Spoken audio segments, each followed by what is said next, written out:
এখানে সবাইকে স্বাগত জানাচ্ছি। আমরা আজকে আরম্ভ করতে যাচ্ছি এসএলএসটি এক্সামের যারা 9-10 তোমরা ভেরিফিকেশন বা ইন্টারভিউর জন্য প্রস্তুতি নিচ্ছ। এবার তোমাদের ভেরিফিকেশনে বিভিন্ন রকম ডকুমেন্টগুলো আছে, সেই ডকুমেন্টগুলোর কারণে তোমরা অনেকটা চিন্তিত আছো যে এতটা পথ পেরোনোর পরে আমরা এতটা পথ এসেছি, এবার ভেরিফিকেশনে কি হয়। দেখো, এটার জন্য কিন্তু আমাদের অবশ্যই একটা চিন্তার ব্যাপার আছে, যার জন্য ইন্টারভিউ এর প্রিপারেশনও তোমরা সেইভাবে নিতে পারছো না। কিন্তু আমরা আজকে লক্ষ্য করতে যাচ্ছি যে কি কি কারণে এর আগে যে 11-12 এর ভেরিফিকেশনটা হয়েছিল সেখানে কি কি কারণে বাদ গিয়েছিল, বা তোমাদের যারা আছো দুর্ভাগ্যবশত যদি বাদ যাও তাহলে কি কি কারণে বাদ যেতে পারো। তো সেটা নিয়ে কিন্তু আমরা আজকে আলোচনাটা করছি এবং দেখিয়ে দিচ্ছি জায়গাগুলোকে যে কি কি কারণে এর আগে কিন্তু বাদ দিয়েছিল। তো চলো আমরা একবারে দেখেই নিই জায়গাগুলো। তার সাথে সাথে আরো কয়েকটা প্রশ্ন কিন্তু তোমাদের সবাই করছো যে প্রভিশনাল সার্টিফিকেট আছে, আমরা ফাইনাল সার্টিফিকেট এখনো পাইনি, তো আমাদের কি হবে। এটা আমরা প্রশ্নের অ্যান্সারটা নিয়ে পড়ে আসছি। আচ্ছা, আবার কেউ কেউ বলছো যে সার্টিফিকেট 21/7/2025 পরে পেয়েছি, হয়তো পাস করেছি, সার্টিফিকেটটা পরে পেয়েছি, সেক্ষেত্রে কি হবে। আচ্ছা, এবার আরেকটা সমস্যা, সার্টিফিকেট রিভ্যালিডেট পরে করেছি, সেক্ষেত্রে কি হবে। তো এই প্রশ্নগুলো নিয়ে আমরা একটু পরে আলোচনা করছি। আগে দেখি কি কি কারণে আমাদের এই যে ক্যান্ডিডেট যেটা আছে সেটা বাদ যেতে পারে। তো সেটা নিয়ে একটু আলোচনা করছি, বা বাদ গিয়েছে 11-12-এ। চলো আমরা একটু প্রুফটাও দেখে নিই। দেখো, 11-12-এ বাদ যাওয়ার যে মেইন কারণটা পাওয়া যাচ্ছে যে তোমরা নিজেরাও জানো যে এক্সপিরিয়েন্সের নাম্বারটা কিন্তু অনেকেই পেয়ে গেছে, যার জন্য কাট অফটা হাই হয়ে গেছে। এবং এই এক্সপিরিয়েন্সের নাম্বারটা পাওয়ার জন্য আমরা বিভিন্ন ক্ষেত্রে দেখেছি যে কাট অফটা হাই হওয়াতে আমাদের যারা ভালো পরীক্ষা দিয়েছো তারা পাওনি। এবার এই এক্সপিরিয়েন্সের নাম্বারটার জন্য কিন্তু আমাদের অনেকেই বাদ গিয়েছে। কিরকম করে বাদ গিয়েছে চলো আমরা তাহলে একটু ব্যাপারটা দেখে নিই। দেখো, এখানে মানে এসএসসি থেকে একটা রিজন দিয়েছে। দেখো, রিজনটা এরকম, but they not in cut up due to change of experience marks, previous experience marks 10 এবং কারেন্ট এক্সপিরিয়েন্স মার্কস হচ্ছে স্কোর হচ্ছে 0, যার জন্য টোটাল মার্কস 61-এ দাঁড়িয়েছে এবং কাট অফ 67-এ গিয়েছে। তাহলে দেখো, এক্সপিরিয়েন্সের নাম্বার কিন্তু অনেকেই দিয়েছিলে। সেই এক্সপিরিয়েন্সের নাম্বারের ক্ষেত্রে একটা সমস্যা হচ্ছে কি, এক্সপিরিয়েন্সের নাম্বারটা আমরা দেখেছি যে এক্সপিরিয়েন্সের নাম্বারটা যেভাবে ওরা অ্যাডে দিয়েছিল, অ্যাডে ক্লিয়ারলি বলা ছিল না, যার জন্য অনেকে তোমরা ডেপুটেশন ভ্যাকান্সিতে করেছো এবং ডেপুটেশন ভ্যাকান্সি করার জন্য যে এক্সপিরিয়েন্সের মার্কসটা দিয়ে দিয়েছো। এবার হয়ে গেছে কি, এক্সপিরিয়েন্সের মার্কসটা আমাদের যেটা করতে হবে বা করতে হতো আর একটু ক্লিয়ারলি আমাদের একটাতে দিলে সেই অসুবিধাটা হতো না। একটা কমপ্লিট ইয়ারের কিন্তু এক্সপিরিয়েন্সের মার্কস লাগবে, অর্থাৎ যদি তুমি 1 বছর কোথাও একদম করো এবং তোমার ভ্যালিড কাগজপত্র থাকে তাহলে কিন্তু তুমি এক্সপিরিয়েন্সের নাম্বারটা পাবে। এবার দেখা গেল কেউ 7 মাস বা 8 মাস করেছো, এভাবে 2-3 জায়গায় করেছো, সেখানে তোমরা মিশিয়ে সেই এক্সপিরিয়েন্সের মার্কসটাকে 2 বছর বা 3 বছর এরকম করে দিয়েছো। এই জায়গাটাই কিন্তু একটা অসুবিধা আছে, যার জন্য অনেকে কিন্তু এক্সপিরিয়েন্সের মার্কসটা পায়নি। আচ্ছা, আবার তাছাড়া বিভিন্ন যারা আছে, যেমন এখানে 10 মার্কস দেওয়া আছে, অর্থাৎ 5 বছর কোনো একটা জায়গাতে কাজ করার এক্সপিরিয়েন্সের মার্কসটাকে শো করানো আছে, তারপরে সেই মার্কসটা কিন্তু ভ্যালিড হয়নি, যার জন্য এখানে কিন্তু কাট আপটা আর মানে এখানে 10 মার্কসটা পায়নি। আচ্ছা, তাহলে এক্সপিরিয়েন্সের মার্কসের জন্য কিন্তু অনেকটা সংখ্যায় বাদ গিয়েছে, আমরা 11-12-এ দেখেছি, এবং 9-10-এর ক্ষেত্রেও কিন্তু আমরা একই রকম দেখবো যে এক্সপিরিয়েন্সের নাম্বারটার জন্য বাদ যাবে। আচ্ছা, তাহলে এক্সপিরিয়েন্সের সংখ্যাটা বাদ যাচ্ছে অনেকেই। এক্ষেত্রে এই যে এক্সপিরিয়েন্সের নাম্বার বাদ যাওয়ার জন্য যারা আরো ফ্রেশার্স আছো তাদের কিন্তু সম্ভাবনাটা অনেকটা প্রবল হচ্ছে, আমরা সেই সম্ভাবনাটার দিকে আগাবো। আচ্ছা, পরের কারণটা দেখি। দেখো, আর একটা কারণ হচ্ছে অনেকেই বাদ গিয়েছে ক্যাটেগরি চেঞ্জের জন্য। ক্যাটেগরি চেঞ্জের কারণটা কি, ক্যাটেগরি চেঞ্জের কারণটা হচ্ছে আগে আমাদের দেখো এর মধ্যে কিন্তু রিসাফলিং হয়ে গেছিল, যে ওবিসি থেকে ওবিসির চেঞ্জ হয়ে গেছে, ওবিসির অনেক বাদ গিয়েছে, বা অনেকের সার্টিফিকেটটা আছে সেই সার্টিফিকেটটা কিন্তু এখন আর ভ্যালিড নেই, এরকম কিন্তু সমস্যা কিছু আছে। সেরকম কারণেও কিন্তু এই ক্যাটেগরি চেঞ্জের কারণেও মানে অনেকে বাদ গিয়েছে। আমরা এরকম একটা কারণ দেখে নিই, যদিও এর পিছনে বেশ কয়েকটা কারণ থাকে, তো আমরা সেই 1-2টো কারণ একটু দেখে নিই। দেখো, এখানে বলছে কিন্তু দেখো not in cut up due to category change, এই যে ক্যাটেগরি চেঞ্জের জন্য কিন্তু কাট আপে আসেনি কেন, প্রিভিয়াস ক্যাটাগরি ছিল ওবিসি বি, এবার পরে সেই ওবিসি বি কেটে গিয়ে কি হয়েছে, ওবিসি বি কেটে গিয়ে কিন্তু জেনারেল হয়ে গেছে। যার জন্য কি হলো, যার জন্য এই তোমার আমাদের ক্যাটাগরির মধ্যে পড়েনি, যার জন্য ক্যাটাগরির মধ্যে না পড়ার কারণে কিন্তু এই কাট আপটাতে আসেনি, যে কাট আপটাতে না আসার জন্য বাদ গিয়েছে। তো এরকম কিন্তু 9-10-এর ক্ষেত্রেও কিন্তু অনেকে বাদ যাবে, যদি এরকম একটা সমস্যা তোমাদের তৈরি হয় কারো, তাহলে কিন্তু সেরকম অসুবিধা হবেই এবং বাদ যাবেই। আচ্ছা, এটা একটা কারণ গেল। আচ্ছা, আর একটা কারণ দেখো, বিলো স্কোর বা কাউন্টিং মিসম্যাচের জন্য কিন্তু অনেকে বাদ গিয়েছে। আমরা এটাও কিন্তু একটা সমস্যা দেখেছি। সমস্যাটা হচ্ছে দেখা দেখা গেল তোমার কাউন্টিং করতে ভুল হয়ে গেছে। এবার কাউন্টিং করতে গিয়ে তোমার যে স্কোর মার্কসটা আছে, সেই মার্কসটা আমাদের যেটা মার্কস দরকার 50% হোক বা বিভিন্ন ক্যাটাগরির জন্য 45% হোক, যেটাই হোক না কেন, সেখানে কিন্তু তোমার একটা কাউন্টিং মিসম্যাচ হয়ে গেছে, বড় ধরনের মিসম্যাচ হয়ে গেছে। মাইনর পয়েন্টের এগুলো মিসম্যাচ নয়, বড় ধরনের মিসম্যাচ হয়ে সেখানে তুমি সেই ক্যাটাগরি মানে এই স্কোরটার মধ্যেই তুমি আসছো না। সেখানে কিন্তু তোমার যদি কোনো কারণে এরকম হয়, তাহলে কিন্তু সেটার সম্ভাবনা মানে বাদ যাওয়ার সম্ভাবনা আছে, বা এর আগেও বাদ গিয়েছে। দেখো, সেটারও একটা রিজন আমরা পাচ্ছি। দেখো, কমিশন এখানে বলে দিয়েছে rejected due to PG score below 50%, 50%-এর বিলো 50% হয়ে গিয়েছে, কিন্তু তবুও হচ্ছে ইয়ে করা ছিল, অ্যাপ্লাই করেছে পিজির জন্য, যার জন্য কিন্তু এখানে বাদ গিয়েছে। এবং এখানেও দেখো, এখানে ক্যাটেগরি ছিল, ক্যাটেগরিতে 45-এর নিচে আসার জন্য কিন্তু বাদ গিয়েছে, যার জন্য এই যে এই সমস্যাটা থাকলে কিন্তু তখন বাদ যাবে। মানে কি কি কারণে বাদ যাচ্ছে আমরা কারণগুলো তো দেখছি, তো এরকম কারণগুলোতে কিন্তু বাদ দিচ্ছে, আর অন্য কোনো কারণগুলোতে নয়। তোমরা কারণগুলো স্পষ্ট করে দিচ্ছে কিন্তু এখানে, যে কমিশন যে নির্দিষ্ট এই ব্যক্তিগুলোকে বাদ দেওয়ার পিছনে কারণগুলো এই কারণগুলো। আচ্ছা, চলো এবার পরেরটা দেখি। আচ্ছা, ইডব্লিউএস এর ক্ষেত্রে কিন্তু অনেক বাদ গিয়েছে, আমরা ইডব্লিউএস টা দেখেছি। ইডব্লিউএস এর ক্ষেত্রে বিভিন্ন সমস্যা হতে পারে, যে সার্টিফিকেটটার ভ্যালিডেশন ছিল না, বা সার্টিফিকেটটার কোনো একটা সমস্যা ছিল, এরকম টাইপের ইডব্লিউএস কিন্তু আমরা দেখেছি, বা সার্টিফিকেটটা পরে ইস্যু করা ছিল। যার জন্য এই ইডব্লিউএস এর এটা নিয়ে কিন্তু আমাদের সেরকম বলার কিছু নেই, কারণ ইডব্লিউএসটা যদি সেরকম সার্টিফিকেটের ভ্যালিডেশন না থাকে, বা পরে সেটা নতুন করে তৈরি হয় সেই ডেটের পরে, আমরা জানি 21/7/2025-এর পরে যদি সার্টিফিকেট ইস্যু হয়, এই টাইপের সার্টিফিকেটগুলো, সেগুলো কিন্তু আর ভ্যালিড থাকে না, বা ওরা ধরছে না। তো সেক্ষেত্রে কিন্তু আমাদের এনারা বাদ যাচ্ছেই। আচ্ছা, ওভারেজ, এই ওভারেজের, আচ্ছা ডিডব্লিউএস টা দেখি, ইডব্লিউএস এর রিজনটা আমরা বুঝতে পারবো তাহলে। দেখো, ইডব্লিউএস এর ক্ষেত্রে not in cut up due to category change, previous category EWS, current category general. অর্থাৎ ইডব্লিউএস টা কিন্তু এখানে অ্যাকসেপ্ট হয়নি। ইডব্লিউএস টা অ্যাকসেপ্ট না হওয়ার জন্য কিন্তু ইডব্লিউএস টা এখানে বাদ গিয়েছে, বাদ যাওয়ার জন্য কিন্তু কাট আপটা নেমে গেছে, ইডব্লিউএস ক্যাটাগরিতেই পড়েনি। তাহলে এটা এরকম কারণে বাদ যেতে পারে। আচ্ছা, এবার আসছি পরেরটা। দেখো, ওভারেজ, ওভারেজের কারণে অনেকেই কিন্তু ওভারেজের জন্য বসেছিল এবং এপিল করেছিল যে ওভারেজ ছাড় দেওয়া হোক, কিন্তু সেটা হয়নি, এবং ওভারেজের কারণে বাদ আসে আমরা দেখছি।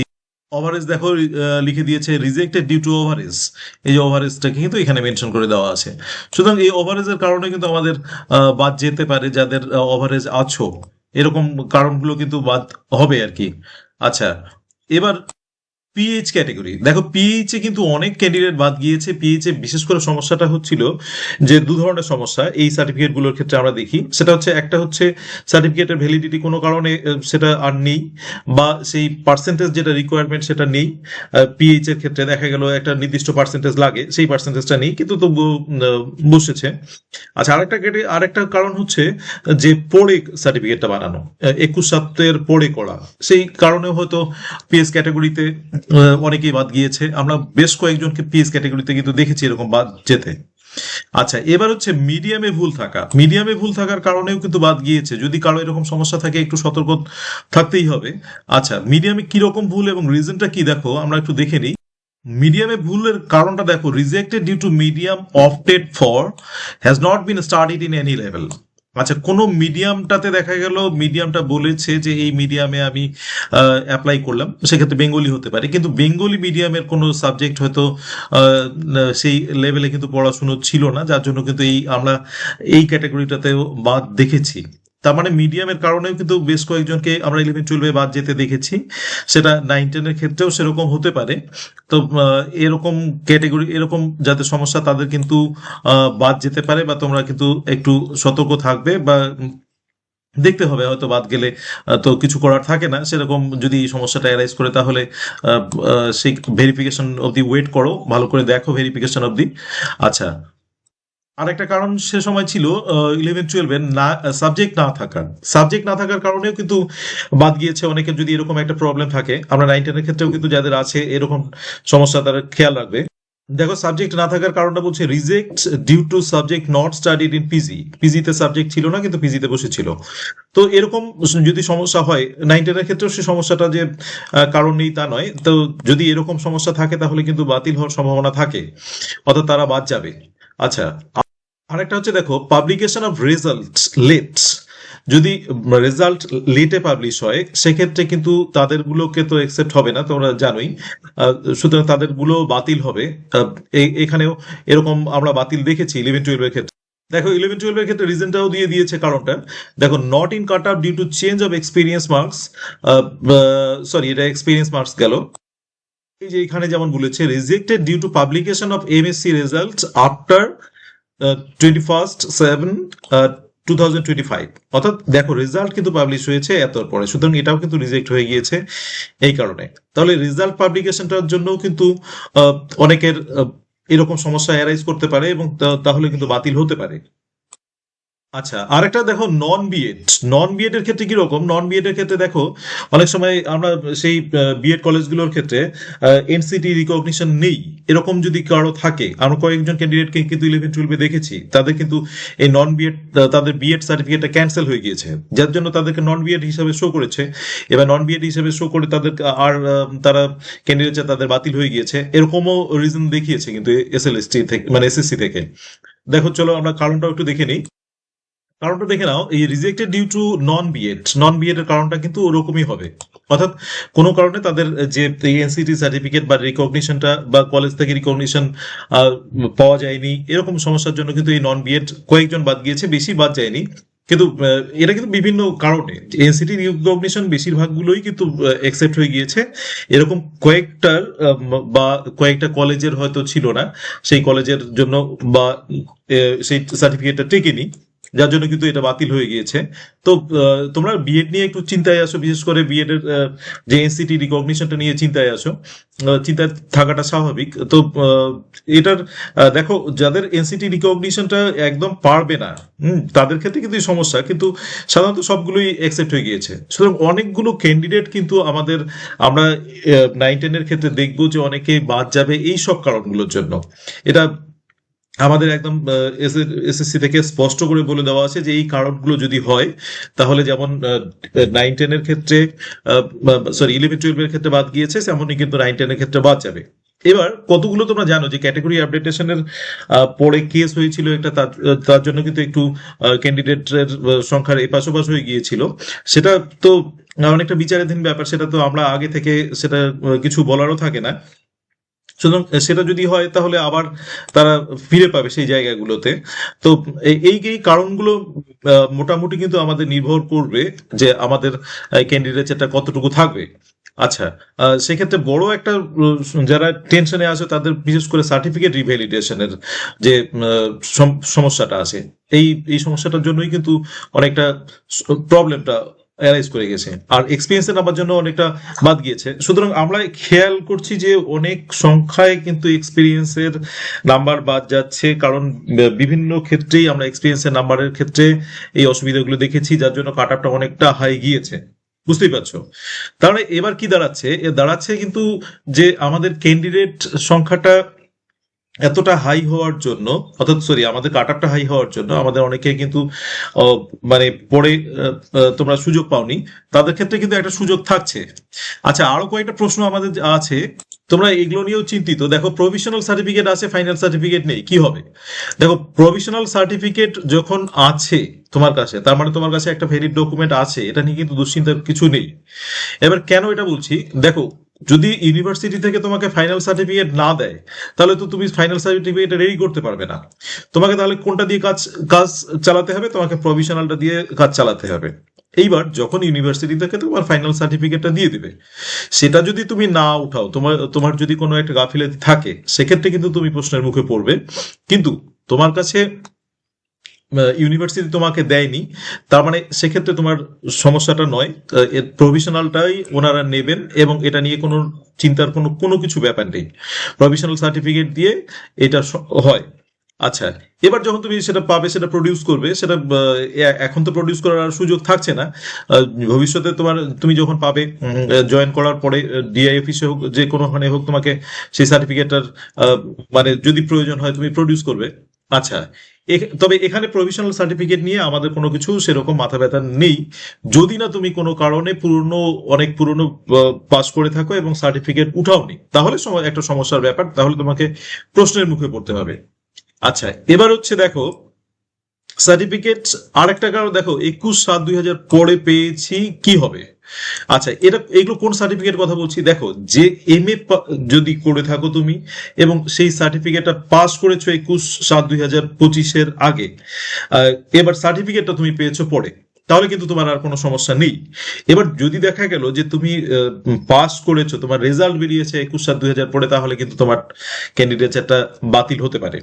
আচ্ছা, এবার এই সমস্যাটা আমরা দেখলাম অলরেডি, এবং রিজন দেখিয়ে দিয়েছে এসএসসি থেকে, যে 21/7/2025 পরে মানে publication of marks, publication of certificate বলেনি, কিন্তু পাবলিকেশন অফ মার্কস বলছেন। সুতরাং বা পাবলিকেশন অফ রেজাল্ট, তাহলে এই যে সার্টিফিকেট পরে পাওয়াটা কিন্তু এমএ বা বিএ এগুলোর ক্ষেত্রে কোনো সমস্যা নয়। আচ্ছা, এখানে আরো একটা ব্যাপার ক্লিয়ার করে দিই, যে আর কিছু সার্টিফিকেট আছে যেগুলো প্রভিশনাল নয়, তোমার ক্যাটেগরি রিলেটেড এর ক্ষেত্রে, যেমন হচ্ছে তোমার ধরো ওবিসি হতে পারে, এসসি হতে পারে, এই টাইপের ক্যাটেগরি গুলোর ক্ষেত্রে, বা ইডাব্লিউএস হতে পারে, এই টাইপের ক্যাটেগরি গুলোর ক্ষেত্রে। হ্যাঁ, সেই টাইপের ক্যাটেগরি গুলোর ক্ষেত্রে যদি তোমার সার্টিফিকেটটা তুমি অ্যাপ্লাই করে থাকলে কিন্তু তোমার সেই সার্টিফিকেটটা পরে পেলেও কিন্তু অসুবিধা নেই, কিন্তু এই ডেটের আগে অ্যাপ্লাই করতে হবে, সেটা কিন্তু এর আগে নোটিশে একদম ক্লিয়ার করে দিয়েছে এসএসসি। সুতরাং এটার ক্ষেত্রে তোমার সার্টিফিকেট মানে পরে পাওয়া সমস্যা নয়, বরং তোমার অ্যাপ্লিকেশনের সমস্যা। আর আমাদের দাঁড়াচ্ছে হচ্ছে, দেখো অনেকটা সংখ্যক দুর্ভাগ্যবশত অনেকেই কিন্তু বাদ যাবে এই কারণগুলোর জন্য, আমরা যে কারণগুলো অলরেডি দেখলাম। এবার যারা এর পরে আসো, সেকেন্ড লিস্টের ওয়েট করে আসো, সেকেন্ড লিস্টের ওয়েট মানে অবশ্যই আমরা করতে পারি, কিন্তু এখনো অব্দি 11-12টা কিন্তু দেয়নি, যার জন্য এই এসএসসির মানে কার্যকলাপের উপর কতটা তোমরা আশা করে থাকো এই সেকেন্ড লিস্টের জন্য, সেটা বুঝতেই পারছো। সেক্ষেত্রে কতটা আমরা আশা করতে পারি যে সেকেন্ড লিস্ট দিবে কিনা, সেটা এখনো বোঝা যাচ্ছে না। তবে আমরা কিন্তু সেকেন্ড লিস্টে আশা করব, এবং একটা মানে অনেকটা সংখ্যক বাদ গেলে 1.16, সরি আমি হচ্ছে 1:1.6, এই যদি রেশিওটা মেনটেন না হয়, তাহলে কিন্তু আমরা বেশ কিছু সাবজেক্টের ক্ষেত্রে আমরা সেকেন্ড লিস্ট পাচ্ছি, এটা আশা করতেই পারি, এবং হয়তো আসবে। আচ্ছা, তাহলে আমরা সেই আশা নিয়ে আছি।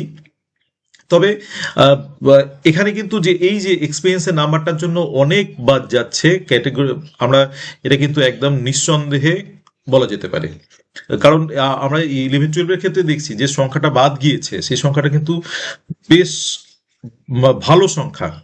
সুতরাং এই 9-10 ক্ষেত্রেও এই কারণে, কারণ আমাদের এটা আমি যে ক্যান্ডিডেটের দোষ দেবো তা নয়, এটা আমাদের স্পষ্ট করে অ্যাডভার্টাইজমেন্টে কিন্তু সেই জায়গাটা বলা ছিল না, যার জন্য কিন্তু এরকম একটা সমস্যা অ্যারাইজ করে গেছে, যার জন্য কিন্তু অনেকেই আমাদের ভেরিফিকেশনে গিয়ে অনেকে বাদ চলে আসছে। তো সুতরাং এই জায়গাটা স্পষ্ট থাকলে আরো হয়তো তাদের দিক থেকে অসুবিধা হতো না, বা আমাদের কাট অফটাও অনেকটা নেমে যেত, বা তারা অ্যাপ্লাই করতেন না, এরকম একটা জায়গা তৈরি হতো, কিন্তু যেটা হয়নি, সেটা আর উপায় নেই। এবার সেই ক্যান্ডিডেট গুলো কিন্তু অনেকেই বাদ যাচ্ছে। আচ্ছা, এবার আবার আমরা আরেকটা জায়গা, আমরা যারা তোমাদের সেকেন্ড লিস্ট ওয়েট করছো তাদের জন্য আরেকটা ভালো খবর, যে অনেকে কিন্তু আমরা 11-12 ক্ষেত্রে দেখেছি যে অনেক অ্যাবসেন্ট ছিল। এই অ্যাবসেন্টের কারণগুলো হতে পারে যে তারা অন্য কোথাও ভালো চাকরি করছে, তারা আসছে না। এই 9-10 ক্ষেত্রেও কিন্তু একই রকম ভাবে আমরা এই সংখ্যাটা দেখতে পারি। তোমরা ওই লিস্টটা দেখে নেবে, দেখবে অনেক অ্যাবসেন্ট, ইন্টারভিউ অনেক অ্যাবসেন্ট। তাই আমরা যে এক্সপেক্ট করব যে আমাদের সেকেন্ড লিস্ট আসবে, এটা স্বাভাবিকভাবেই আমাদের একটা এক্সপেকটেশন থাকবে, এবং অবশ্যই আসা উচিত। এতগুলো ক্যান্ডিডেট বাদ গেলে অবশ্যই কিন্তু আসা উচিত। তার সঙ্গে আমাদের আরেকটা যোগ হচ্ছে, কিন্তু তার সঙ্গে আরেকটা যোগ হচ্ছে বলতে, যারা 11-12 আছে, সেই 11-12 যারা যদি চাকরি এর মধ্যে জয়েন করে তাহলে তারা কিন্তু আর আসছে না। সুতরাং তাদের থেকেও অনেকটা আবার সংখ্যাটা কমে আসছে। সেই সংখ্যাটা কমে আসার কারণেই কিন্তু আমরা জোর দিচ্ছি যে সেকেন্ড লিস্ট একটা আমরা পাচ্ছি। সুতরাং এটাই একদম নিরাশ হওয়ার ব্যাপার নেই, কারণ অনেকটা সংখ্যায় কমবে যদি এর মধ্যেই আমাদের 11-12 এর ক্ষেত্রে আমরা দেখতাম যে অ্যাপয়েন্টমেন্ট দিয়ে দিয়েছে বা জয়েন হয়ে গিয়েছে, তাহলে কিন্তু তারা হয়তো আসতেন না 11-12 যারা আছেন। আচ্ছা, এবার যেহেতু সেই জায়গাটা হয়নি, সুতরাং তারাও এখন দোটানার মধ্যে আছে, তাদেরকেও দোষ দিয়ে লাভ নেই, তারাও দোটানার মধ্যে আছে। সুতরাং তারা একটা আর এই চেষ্টাটা করবেই। সব থেকে ভালো হতো যদি অ্যাপয়েন্টমেন্টের মধ্যে দিয়ে দিয়ে তাদেরকে জয়েন করে নিয়ে নেওয়া যেত এবং তারপরে যেত, মানে তারপরে এই বাকি কাজগুলো যদি হতো।